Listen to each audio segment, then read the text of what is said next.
Well, good afternoon, YouTube. Well, I was talking yesterday about putting the new exhaust manifold gaskets in it, fixing the heat valve. So I got that done this morning. Got the already had new gaskets for it. New gaskets went in. While I had it out, I went ahead and cleaned up, wire wheeled the intake manifold, gave it a fresh coat of high adhesion paint, put a new donut gasket down there in the bottom of it, put a new spacer gasket in between the exhaust manifold, the intake.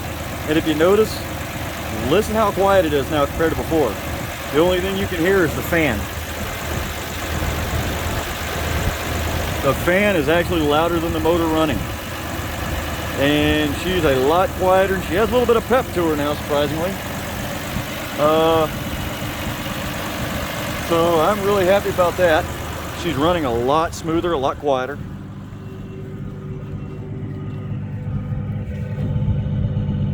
I'm not sure if you can hear it, but she is just idling happy as could be. Right at about 650 RPMs, and she is smooth as silk. I swear it's about the best that motor has ran. And look, if you can look at the spark plug wires, I'm gonna set you on it. That's how little vibration there is in that engine right now. She has just a hair bit of vibration. She is stable as snot. I just took her for around the block, got her warmed up pretty good. Temperature's right where she likes to sit at. Honestly, I don't think she has a thermostat in her.